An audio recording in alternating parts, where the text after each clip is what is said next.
नाज़रीन पेश खिदमत है हस्बे हाल का खबरनामा। नायरीन, न्यू जेम्स बॉन्ड 0092 दिलचस्पी से भरपूर खबर लेके आपके यहाँ पेश हो चुका है। नायरीन, आप देखते हैं कि बरतानिया में जो शाही खानदान है वो कभी कभी बग्गी में बैठ के तो अपनी आवाम को हाथ हिला के महसूस करता है। इतने जदीद दौर में ऐसे लोग अपनी पुरानी निशानियां जब लोगों के सामने लेके आते हैं तो लोग इसलिए खुश होते हैं कि उनके जो सरबराहान हैं वो अपनी रवायात के साथ जुड़े हुए हैं। बिल्कुल।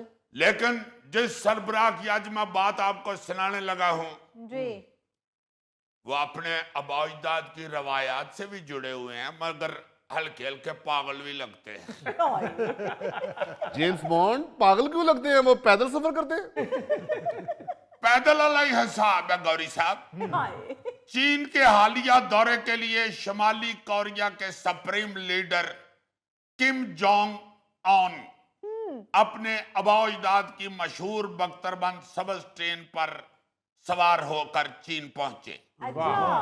इससे पहले रूस का दौरा भी किम जोंग ऑन इसी ट्रेन पर कर चुके हैं। इतना वेला सदर है ये, शुमाली कोरिया से चीन ट्रेन पे चला गया, उसको तो काफी वक्त लगा होगा। जिन्ना मर्जी लगे ओनू की। ये ऐसे भाई साहब हुए हैं जिनके बारे में आज आपको तफसील से बताऊंगा जी। तो आप कहेंगे कि यार दुनिया का कोई वाहिद ही बंदा होना है, ਇਹਦੇ ਨਾਲ ਦਾ पीस होर किधरों नहीं मिल सकता। इसे आप लेके किसी दुकान पे भी जाएंगे ना, भाई जी ਤੁਹਾਡੇ ਕੋਲ ਇਹੋ ਜਿਹਾ पीस है, कहेंगे नहीं जी ये दुनिया का कल्ला ही पीस है।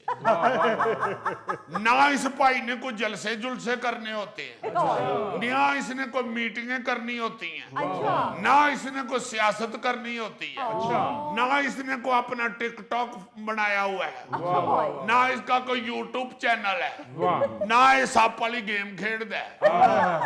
वेला बंदा है। उसी अपनी आबा-ओ-अजदाद वाली ट्रेन पे बैठता है तो कितने दिन ਉਹਦੇ ਚ सुता रहता है।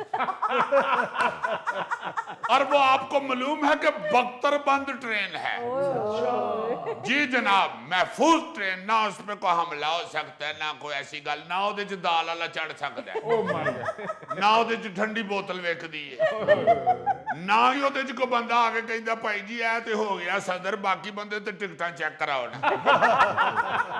ਉਹਦੀ ਆਪਣੀ ट्रेन है, अपनी ਉਹਦੇ ਮਾਈਏ ਨੇ, और ਇਹਦੇ अब्बा जी भी इसे ट्रेन च सफर करते हैं, ਇਹਦੇ दादा जी भी इसे ट्रेन च सफर करते हैं।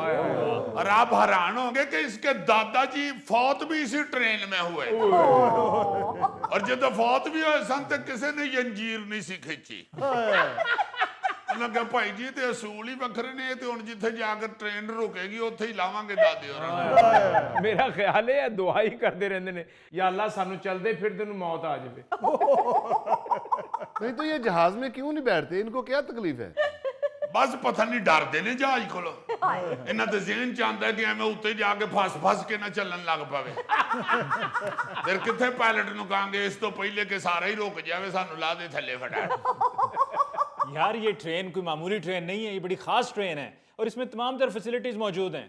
हाँ जी, बख्तरबंद ट्रेन जो है तो खास ही हुई ना, और बख्तरबंद होने की वजह से चलती भी बहुत स्लो है। आपको पता है ये जो बख्तरबंद गाड़ियां होती हैं ये भी बड़ी स्लो चलती हैं, और ये भी चूंकि बख्तरबंद है इसलिए बहुत ही भारी ट्रेन है, ते होली होली टोर दिए ते भाई हरी विच बैठे रहते। वैसे उनका ये भी कहना है कि आबा-ओ-अजदाद की रवायात को हमने जिंदा रखा हुआ है।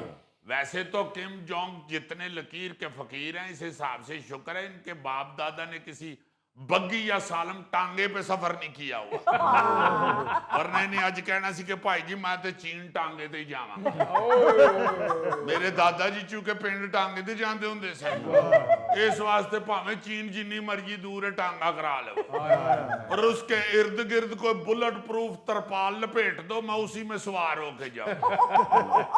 और घोड़े वास्ते शटाला पिछे 3 ट्रकों ते लद के ले आवो, वो पता लगे शटाला खा खा के ते भज के बेचारा घोड़ा जिहड़ा वो बार्डर ते जान दे गया।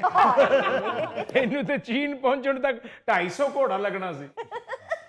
यार ये ट्रेन कोई महज सवारी नहीं है बल्कि शुमाली कोरिया की हुक्मरान नस्ल की पहचान और उनकी ताकत की अलामत है। हाँ, ताकत की अलामत तो वो उसे ऐसी समझते हैं कि इस ट्रेन दे थल्ले आके अगर कोई खुदकुशी करे ना तो उन्हें चौक के फिर फांसी चाड़ देने कि तेरी जुर्त किवें होई साडी ट्रेन थल्ले आया तो। वो इस ट्रेन के जरिए पैगाम भी देते हैं कि खबरदार कोई पटरी से नीचे ना उतरे, हमें पटरी पे चढ़ाना आता है। जेड़ा पटरी तो थल्ले उतरिया उसको ऐसा तो भी पटड़ा मारेंगे कि उठन जोगे नहीं रहोगे फिर। इस ट्रेन ਨੂੰ ਵੇਖ ਕੇ ਤੇ ਲੋਕੀ ਗਾਣੇ ਗਾਉਂਦੇ ਹੋਣਗੇ, ਗੱਡੀ ਆ ਗਈ ਸਟੇਸ਼ਨ ਤੇ ਪਰਾਂ ਹਟ ਵੇ ਬਾਬੂ ਸਾਨੂੰ ਕਿਮ ਜੌਨ ਵੇਖਣ ਦੇ। फैला साहब, किंग जोंग के सामने कोई एक लफ्ज भी नहीं बोल सकता। तुम्हें पता है कि उसके सामने कोई भी अगर बात करे तो उसकी सजा मौत है। हाँ हाँ, ये तो ऐसे डाढ़े लोग हैं कि शुमाली कोरिया में जिस घर के अंदर किम जोंग या उसके वालिद की तस्वीर ना हो, उस घर की भी सजा जो है वो ऐसी होती है कि उन्हें नानी याद आ जाती है। और हंसी वाली बात ये है कि घरों में तस्वीरें तो लगी हुई हैं, अगर इनकी तस्वीर पे मिट्टी पड़ी हो तो फिर वो बंदे पे मिट्टी डाल देते। बल्कि चौरी शुजात साहब उधर कभी नहीं गए क्योंकि इन्होंने मुंह निकल जाता है मिट्टी पाओ मिट्टी पाओ।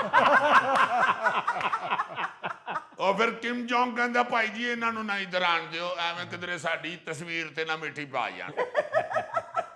ये तो बेचारे सारा दिन सदर की और अब्बे की तस्वीर ही साफ करते रहते हैं। बल्कि तस्वीर लेके उसको पहले डबल फ्रेम करा के उत्ते लैमिनेशन चढ़ा देते हैं, फिर उसको लगाते हैं। और इनके घर जो नौकरानियां काम करती हैं ना मासियां, वो भांडे बाद चो साफ कर दिए ने, पहले तस्वीर साफ कर दी। बल्कि अंदर वाड़ दी मासी जूती ला के ते फोटो साफ करने लगे। यार जेम्स बॉन्ड बड़े सख्त कवानीन है यार शुमाली कोरिया के।